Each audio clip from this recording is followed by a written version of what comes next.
Hello students, welcome to Edora. This is Girish Kumar Jain, your friend and your mathematics mentor. So again दोस्तों, हम मिल रहे हैं एक और PYQ सेशन के साथ, जहां हम बात करेंगे चैप्टर डिटरमिनेंट में किस तरह JEE mains as well as JEE advance में क्वेश्चन प्रीवियस ईयर्स में पूछे गए हैं, क्या उनकी ट्रिक्स है, क्या उनके कॉन्सेप्ट है, उन सभी बातों को हम यहां डिस्कस करेंगे। दोस्तों, क्वेश्चन को स्टार्ट करने से पहले हमने डिटरमिनेंट में किन बेसिक बातों को पढ़ा है, एक बार हम उसे क्विकली रिवाइज करेंगे और कॉन्सेप्ट के बारे में हम क्वेश्चंस के थ्रू ही बात करेंगे। दोस्तों, डिटरमिनेंट में सबसे पहले हमने उसकी डेफिनेशन पार्ट को डिस्कस किया, जहां हमने कहा कि डिटरमिनेंट हमेशा एक स्क्वायर मैट्रिक्स के लिए फाइंड आउट की जाती है, जो कि एक न्यूमेरिकल वैल्यू को रिप्रेजेंट करती है। उसके बाद हमने बात की डिटरमिनेंट की प्रॉपर्टीज की, जहां हम डिटरमिनेंट को सॉल्व करेंगे यूजिंग प्रॉपर्टीज, जहां हमने 10 डिफरेंट टाइप्स की प्रॉपर्टीज को डिस्कस किया। हर एक प्रॉपर्टीज का अपने आप में एक सिग्निफिकेंस है, लेकिन सबसे इंपॉर्टेंट प्रॉपर्टी जो हम यहां पर इस्तेमाल करते हैं वो ये होती है कि जब हम किसी रो के एलिमेंट्स को किसी स्केलर के से मल्टीप्लाई करके दूसरी रो में ऐड या सब्ट्रैक्ट करते हैं तो बनने वाली नई डिटरमिनेंट की वैल्यू में कोई चेंज नहीं होगा। इसका मतलब उसकी वैल्यू सेम रहेगी, और ये प्रॉपर्टी जनरली हम इस्तेमाल करते हैं। दोस्तों, प्रॉपर्टीज ऑफ डिटरमिनेंट के बारे में हमने माइनर एंड कोफैक्टर की बात की, और फिर हम आ गए एप्लीकेशन ऑफ डिटरमिनेंट। यही इस चैप्टर का सबसे इंपॉर्टेंट टॉपिक था, जहां एप्लीकेशन ऑफ डिटरमिनेंट में हमने एरिया ऑफ ट्राइंगल के लिए किस तरह डिटरमिनेंट का इस्तेमाल किया जाता है वो डिस्कस किया, किस तरह से हम किसी मैट्रिक्स के इनवर्स को कैलकुलेट करने में डिटरमिनेंट का इस्तेमाल करते हैं वो हमने डिस्कस किया, और साथ ही हमने बात की किसी सिस्टम ऑफ इक्वेशन को किस तरह से सॉल्व किया जाता है यूजिंग डिटरमिनेंट, जिस रूल का नाम था क्रेमर्स रूल, वो भी हमने यहां डिस्कस किया। दोस्तों, सिस्टम ऑफ इक्वेशन की बात हो रही है तो हमें पता होना चाहिए कि हमारे पास सिस्टम ऑफ इक्वेशंस कितने टाइप की होती है। जनरली हम जो यहां बात करेंगे वो एक सिस्टम होगा जहां हम लीनियर इक्वेशंस की बात करते हैं, और ये दो तरीके के होते हैं। पहला होमोजीनियस होता है, दूसरा नॉन होमोजीनियस होता है। दोनों के बीच में सिर्फ एक डिफरेंस होता है कि जब सभी कांस्टेंट की वैल्यू 0 बन जाती है तो उसे कहा जाता है होमोजीनियस सिस्टम, और जब सभी कांस्टेंट में से कम एक नॉन जीरो होता है तो उसे कहा जाता है नॉन होमोजीनियस सिस्टम। और दोस्तों, हमने यहां साथ में ही नेचर ऑफ सॉल्यूशन की भी बात की थी कि कब हमें यूनिक सॉल्यूशन मिलेंगे, कब हमें इनफाइनाइट सॉल्यूशन मिलेंगे, कब हमें नो सॉल्यूशन मिलेंगे। साथ ही साथ यहाँ कंसिस्टेंट एंड इनकंसिस्टेंट वर्ड का भी इस्तेमाल किया गया है। अब किस तरह से क्वेश्चंस बनते हैं प्रीवियस ईयर्स में, किस तरह से क्वेश्चंस पूछे गए हैं, उन सभी बातों को लेकर हम शुरू करते हैं जेईई मेंस 2020 के पहले क्वेश्चन की तरफ, जो कि 6 सितंबर को इवनिंग स्लॉट में पूछा गया है। And here it is, the sum of distinct values of lambda for which the system of equation bracket lambda minus 1 into x plus bracket 3 lambda plus 1 into y plus 2 lambda z is equal to 0, bracket lambda minus 1 into x plus bracket 4 lambda minus 2 into y plus bracket lambda plus 3 into z is equal to 0, 2x plus bracket 3 lambda plus 1 into y plus 3 into lambda minus 1 into z is equal to 0 has non-zero solution is। Again guys, ये एक numerical type question है, यहां हमें answer numerical value देनी है। अब जैसा मैंने आपको कहा था कि सिस्टम ऑफ इक्वेशंस में दो टाइप के सिस्टम होते हैं, एक होमोजीनियस होता है, एक नॉन होमोजीनियस होता है। यहां जो हमारा सिस्टम है वो सिस्टम रिप्रेजेंट कर रहा है होमोजीनियस, क्योंकि जितने भी कांस्टेंट इक्वेशंस में इन्वॉल्व हैं वो सारे 0 हैं। कांस्टेंट मतलब जो वेरिएबल के अलावा है। अब यहां पर जब होमोजीनियस सिस्टम में हमें इक्वेशंस दी जा रही है तो हम पहले एक बार होमोजीनियस के बारे में डिस्कस कर लेते हैं, फिर हम आगे क्वेश्चन को सॉल्व करेंगे। दोस्तों, होमोजीनियस सिस्टम में जब क्रेमर्स रूल की बात की जाती है तो ये सारा डिपेंड करता है डी पर। डी को हम डेल्टा के नाम से भी यहां पर जानते हैं। डी होता है determinant of the coefficients of the variables x, y and z। x, y, z के जो कोफिशिएंट्स होते हैं उनसे बनने वाली डिटरमिनेंट वैल्यू को हम बोलते हैं कैपिटल D या फिर डेल्टा। अब ये D की वैल्यू या तो नॉट इक्वल टू 0 होती है या फिर ये वैल्यू 0 के इक्वल होती है। और दोस्तों होमोजेनियस इक्वेशन में एक पैटर्न कॉमन होता है कि D1, D2, D3 तीनों ही 0 होते हैं, क्योंकि जो स्केलर्स होते हैं वो सारे यहाँ पर कांस्टेंट जो हैं वो 0 हैं। तो D1, D2, D3 तीनों की वैल्यू 0 होती है। तो जो फैक्टर क्राइटेरिया डिसाइड करता है वो सिर्फ कैपिटल D होता है। अगर कैपिटल D की वैल्यू नॉट इक्वल टू 0 होती है तो हमें unique solution means trivial solution मिलते हैं। x is equal to 0, y is equal to 0 and z equal to 0, जिसे जीरो सॉल्यूशन भी कहा जाता है। ठीक है दोस्तों, लेकिन अगर d की वैल्यू 0 बन जाती है तो हमें यहां पर इनफाइनाइट सॉल्यूशन मिलते हैं। इसका मतलब इसे हम यहां पर नॉन जीरो सॉल्यूशन या फिर हम इसे नॉन ट्राइवियल सॉल्यूशन भी कहते हैं। अब हमें यहां क्वेश्चन में बोला गया है कि नॉन जीरो सॉल्यूशन मिल रहे हैं। इसका मतलब क्या हुआ? इसका मतलब ये हुआ कि हमें यहां जो डिटरमिनेंट D की वैल्यू मिलेगी वो 0 मिलेगी। अब दोस्तों देखिए, जब हम यहां पर D की बात कर रहे हैं तो हमें सारे कोएफिशिएंट से एक डिटरमिनेंट बनानी है और दोस्तों सब जगह लैम्डा का इस्तेमाल भी हो रहा है। इसका मतलब डेफिनेटली लैम्डा को कैलकुलेट करना है, तो हमें सिर्फ कोएफिशिएंट से बनने वाली मैट्रिक्स को, हमें सिर्फ कोएफिशिएंट से बनने वाली डिटरमिनेंट को 0 के इक्वल रखना है। तो दोस्तों जब हम कोएफिशिएंट से बनने वाले डिटरमिनेंट बनाएंगे तो कॉलम नंबर 1 बनेगा lambda minus 1, lambda minus 1, 2 x के तीनों कोएफिशिएंट। कॉलम नंबर 2 बनेगा 3 lambda plus 1, 4 lambda minus 2, 3 lambda plus 1 y के कोएफिशिएंट्स। एंड कॉलम नंबर 3 बनेगा 2 lambda, lambda plus 3 and 3 into lambda minus 1, ये हो जाएंगे z के कोएफिशिएंट्स और ये डिटरमिनेंट की वैल्यू होगी 0 के बराबर।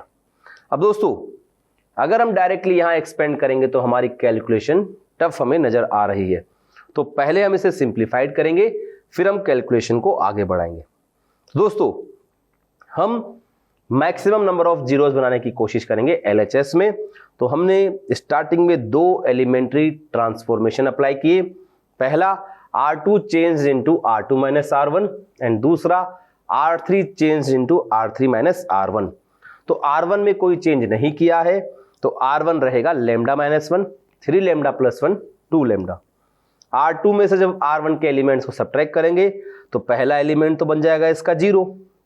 4 लैम्डा माइनस 2 में से जब 3 लैम्डा प्लस 1 माइनस होगा तो ये बनेगा लैम्डा माइनस 3 और लैम्डा प्लस 3 में से जब 2 लैम्डा माइनस होगा तो ये बनेगा माइनस लैम्डा प्लस 3। सिमिलरली जब हम R3 में से R1 सब्ट्रैक्ट करेंगे तो 2 माइनस लैम्डा माइनस 1 करेंगे तो वैल्यू बनेगी 3 माइनस लैम्डा। सेकेंड एलिमेंट जो बनेगा वो बनेगा 3 lambda plus 1 minus 3 lambda plus 1, 0 and third element बनेगा 3 into lambda minus 1 minus 2 lambda और वैल्यू मिलेगी lambda minus 3 is equal to 0। दोस्तों अगर ध्यान से देखा जाए तो हमें R2 में से भी लैम्डा माइनस 3 कॉमन मिल रहा है और R3 में से भी लैम्डा माइनस 3 कॉमन मिल रहा है, तो बाहर हमें मिलेगा लैम्डा माइनस 3 का स्क्वायर एंड डिटरमिनेंट में lambda minus 1, 3 lambda plus 1, 2 lambda R1 में, 0, 1, माइनस 1 R2 में, माइनस 1, 0, 1 R3 में। तो दोस्तों इस तरह से हमारे पास ये वैल्यू 0 के बराबर बनेगी। और अगेन हम अगर यहां पर C1 और C3 को जोड़ें तो क्या मिलेगा? C1 और C3 को जोड़ने के बाद हमें मिलेगा लैम्डा माइनस 3 का whole square, lambda minus 1 plus 2 lambda बन जाएगा 3 lambda minus 1 and 3 lambda plus 1, 2 lambda. 0 minus 1 को जोड़ने पर हमें क्या मिलेगा? हमें मिलेगा माइनस 1, 1 माइनस 1 और माइनस 1 और 1 को जोड़ेंगे तो वैल्यू बनेगी 0, 0, 0, 1। तो हम देखेंगे कि जो R3 के एलिमेंट्स हैं उनमें से 2 एलिमेंट 0 बन जाएंगे और ये हमारी मदद करेंगे सॉल्व करने में, एक्सपेंड करने में। तो अब हम इस डिटरमिनेंट को एक्सपेंड करेंगे विद रेस्पेक्ट टू R3। तो लैम्डा माइनस 3 का होल स्क्वायर बाहर है, जब हम R3 के रेस्पेक्ट में एक्सपेंड करेंगे तो 1 के रेस्पेक्ट में मिलेगा 1 into 3 lambda minus 1, 3 lambda minus 1 minus minus plus 3 lambda plus 1, तो ये बनेगा 6 लैम्डा इंटू लैम्डा माइनस 3 का होल स्क्वायर, और डेफिनेटली ये सभी वैल्यूज 0 के बराबर है। अब यहां से हमें लैम्डा की वैल्यू क्या मिल रही है दोस्तों, यहां से लैम्डा की वैल्यू मिल रही है या तो 0 या फिर 3,3। दोस्तों यहां आप देखिए लैम्डा की कितनी वैल्यू मिल रही है, 3 वैल्यूज 0, 3, 3, जिनमें से 2 एकदम सेम है या हम कहें डिस्टिंक्ट नहीं है। हमें क्वेश्चन में क्या पूछा गया है, हमसे sum of distinct values of lambda पूछी गई है। इसका मतलब क्या हुआ, लैम्डा की जो वैल्यूज हमें मिल रही है उसमें हमें सिर्फ ऐड करना है डिस्टिंक्ट वैल्यूज को। इसका मतलब सिर्फ 0 और 3 को ऐड करेंगे, और जब 0 और 3 को ऐड करेंगे तो वैल्यू क्या बनेगी, वैल्यू बनेगी 3 के बराबर। तो इसका मतलब इस क्वेश्चन का जो न्यूमेरिकल आंसर है वो बन जाता है 3 के बराबर। दोस्तों अब इस क्वेश्चन में हमने देखा किस तरह से क्रेमर्स रूल का इस्तेमाल करके हम नॉन जीरो सॉल्यूशन की बात कर पा रहे थे, और मैक्सिमम जो क्वेश्चंस बनते हैं डिटरमिनेंट में वो एप्लीकेशन ऑफ डिटरमिनेंट पर बनते हैं।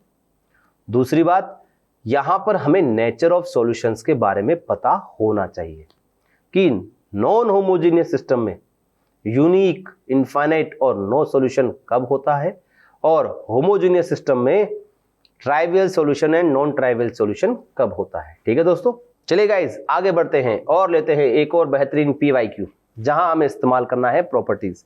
दोस्तों PYQ सेशन का मतलब ये था कि हम इस चैप्टर में आपको उन सभी बातों के बारे में रिवाइज करवा देंगे कि जो जेईई मेंस में पूछी गई है, और हमें कंसंट्रेशन भी उन्हीं टॉपिक्स पे बढ़ानी चाहिए जो कि प्रीवियस ईयर में पूछे गए हैं। दोस्तों क्वेश्चंस कई बार कॉन्सेप्ट वाइज रिपीट होते हैं, क्योंकि एक चैप्टर में एक लिमिटेड कॉन्सेप्ट ही होते हैं, सिर्फ डेटा को चेंज किया जाता है और क्वेश्चन बन जाता है। अब देखते हैं इस क्वेश्चन में क्या पूछा गया है, जो कि जेईई मेंस 2020 का सितंबर सेशन वाला क्वेश्चन है, जो कि 6 सितंबर को मॉर्निंग स्लॉट में पूछा गया है। And here it is, let small m and capital M be respectively the minimum and maximum values of determinant in R1 cos square x 1 plus sin square x sin 2x, in R2 1 plus cos square x sin square x sin 2x, and in R3 cos square x sin square x 1 plus sin 2x. Then the ordered pair of small m comma capital M is equal to option A -3 comma -1, option B -4 comma -1, option C 1 comma 3, and option D -3 comma 3। So guys यहां पर हमें एक determinant की maximum और minimum value की बात करनी है। अब जनरली क्या होता है दोस्तों, अगर हमें प्रॉपर्टीज के बारे में नॉलेज नहीं होती है तो फिर हमारे पास एक ही तरीका बचता है उससे एक्सपेंड करने का, और एक्सपेंड करने के बाद दोस्तों यहां पर अगर हम देखें तो हमें एक कॉम्प्लिकेटेड सा एक्सप्रेशन मिलेगा, और फिर हमें उसको वापस से फैक्टराइज करना पड़ सकता है। तो उससे बेटर ये रहेगा कि हम प्रॉपर्टीज पे कंसंट्रेट करें। दोस्तों हमने प्रॉपर्टीज में ऐसी काफी सारी प्रॉपर्टीज डिस्कस की है जो हम एक रो और एक कॉलम में कम से कम 2 एलिमेंट को 0 बनाने में अप्लाई करते हैं। अब दोस्तों वहां हमने सीखा था कि अगर किसी पर्टिकुलर रो या किसी पर्टिकुलर कॉलम में हमें 1 1 1 मिल जाए तो 2 0 बनाना काफी आसान हो जाता है। लेकिन अगर 1 1 1 दिखाई नहीं दे तो आप 1 1 1 बनाने की कोशिश कीजिए। 1 1 1 बनाने के लिए हमें यह देखना होता है कि किसी पर्टिकुलर रो या किसी पर्टिकुलर कॉलम में अगर सेम एलिमेंट मिल जाए तो वो बाहर कॉमन आ जाएगा, और कॉमन आने के बाद वैल्यू 1 1 1 मिल जाएगी। अब अगर सेम एलिमेंट भी नहीं हो तो हम एलिमेंट्री ट्रांसफॉर्मेशन अप्लाई करके सेम एलिमेंट बनाने की कोशिश करते हैं। और यहां पर सेम एलिमेंट बनाने के लिए दोस्तों हमारे पास 2 बेसिक रिक्वायरमेंट होती है, 2 बेसिक कॉन्सेप्ट होते हैं, जहां हम या तो तीनों रोज के एलिमेंट को ऐड करके देखते हैं या फिर तीनों कॉलम्स के एलिमेंट्स को ऐड करके देखते हैं। सबसे पहले हम इस डिटरमिनेंट को डेल्टा के बराबर मान लेते हैं। हमें डेल्टा की मिनिमम और डेल्टा की मैक्सिमम वैल्यू पता लगानी है। तो जब हमने डेल्टा पे ऑपरेशन अप्लाई किया, C1 change to C1 plus C2 plus C3, तो हमें मिला 1 plus sine square x plus cos square x, क्या बनेगा 1 प्लस साइन 2x, तो 2 प्लस साइन 2x जिसे हम बाहर कॉमन लेंगे, तो 2 प्लस साइन 2x कॉमन लेने के बाद डेल्टा के अंदर बचेगा 1 1 1। कॉलम नंबर 1 में 1 plus sine square x sine square x sine square x. Column number 2 में sine 2x 1 plus sine 2x। Column number 3 में दोस्तों देखिए हमारे पास 1 1 1 आ चुके हैं। अब क्या करेंगे, 2 जीरो बना देंगे। 2 जीरो बनाने के लिए दोस्तों हम यहां सिंपल सा बेसिक कॉन्सेप्ट अप्लाई करेंगे। हम R2 को चेंज करेंगे R2 माइनस R1 और R3 को चेंज करेंगे R3 माइनस R2, या आप R3 माइनस R1 भी कर सकते हैं। चलिए दोस्तों, जब हम R2 को चेंज कर रहे हैं R2 माइनस R1, तो R1 में तो हमने कोई चेंज नहीं किया है, तो R1 के एलिमेंट रहेंगे 1 1 plus sine square x sine 2x। R2 के एलिमेंट बनेंगे 0 1 0। R3 के एलिमेंट बनेंगे 0 0 1। और दोस्तों देखिए हमारी जो डेल्टा है बहुत ही सिंप्लीफाइड मैनर में आ चुकी है, जहां पर बाहर की तरफ 2 प्लस साइन 2x है और अंदर की तरफ एक बेसिक कॉन्सेप्चुअल वैल्यू मिल रही है, जिसे हम फाइंड कर सकते हैं using expand with respect to R3। जब हम इस डेल्टा को R3 के रेस्पेक्ट में एक्सपेंड करेंगे तो हमें मिलेगा 1 इंटू 1। तो दोस्तों जब हम यहां पर ऑपरेशन अप्लाई करेंगे R2 change to R2 minus R1 और R3 change to R3 minus R2, तो दोस्तों हमारे पास जो वैल्यू मिलेगी डेल्टा में, बाहर की तरफ रहेगा 2 प्लस साइन 2x और R1 में कोई चेंज नहीं किया है, तो R1 as it is 1 1 plus sine square x sine 2x रहेगी। R2 देखिए दोस्तों क्या बनेगी, R2 बनेगी 0 माइनस 1 0 और R3 बनेगी 0 0 1। चलिए अब ये जो डेल्टा है वो बहुत ही सिंप्लीफाइड मैनर में आ चुकी है। अब हम सिर्फ एक्सपेंड करेंगे और जब हम इसे एक्सपेंड करेंगे विद रेस्पेक्ट टू R3, तो 2 एलिमेंट 0 है, उनके करस्पॉन्डिंगली वैल्यू 0 मिलेगी। थर्ड एलिमेंट जो 1 है उसके रेस्पेक्ट में हमें एक वैल्यू मिलेगी जो मिलेगी -1। तो हमारे पास डेल्टा की जो वैल्यू बन जाएगी वो बनेगी 2 प्लस साइन 2x इंटू -1, ये बनेगा -2 माइनस साइन 2x। चलिए दोस्तों अब हम इस एक्सप्रेशन की मैक्सिमम और मिनिमम वैल्यू के बारे में बात कर लेते हैं। दोस्तों हम सभी जानते हैं कि साइन 2x जो होता है वो -1 से 1 के बीच में लाई करता है। अब साइन 2x अगर -1 से 1 के बीच में लाई करेगा तो माइनस साइन 2x कहां से कहां लाई करेगा, ये भी डेफिनेटली -1 से 1 के बीच में ही लाई करेगा। हमें चाहिए -2 माइनस साइन 2x, तो अब हम -2 को हर एक वैल्यू से ऐड करेंगे, तो -2 minus 1 less than equal to -2 minus sine 2x less than equal to -2 plus 1। तो डेल्टा की जो वैल्यू है वो -3 से -1 के बीच में लाई करेगी। तो डेल्टा की जो मिनिमम वैल्यू है वो बनेगी -3, डेल्टा की जो मैक्सिमम वैल्यू बन रही है वो बन रही है -1। तो स्मॉल m हो जाएगा हमारा -3 और कैपिटल M हो जाएगा हमारा -1, क्योंकि हमसे इस क्वेश्चन में डेल्टा की मैक्सिमम वैल्यू को स्मॉल m कहा गया है और डेल्टा की मैक्सिमम वैल्यू को कैपिटल M कहा गया है। तो हमारा जो ऑर्डर्ड पेयर है small m comma capital M वो बनेगा पेयर ऑफ -3 कोमा -1। तो हमें हमारा आंसर मिल चुका है। तो बताइए दोस्तों ये आंसर किस ऑप्शन में दिया गया है? यस यू आर राइट, ये दिया गया है ऑप्शन ए में। तो इस क्वेश्चन का सही और करेक्ट आंसर है option A -3 comma -1। Again guys इस क्वेश्चन को हमने सॉल्व करने के लिए मदद ली प्रॉपर्टीज ऑफ डिटरमिनेंट्स की, और इस तरह से हर एक बेसिक बात का यहां पर इस्तेमाल किया गया। दोस्तों जब भी क्वेश्चन जब फ्रेम किया जाता है तो हमें बेसिक बातें अगर पता है तो हम क्वेश्चन को जल्दी और सही सॉल्व कर पाएंगे।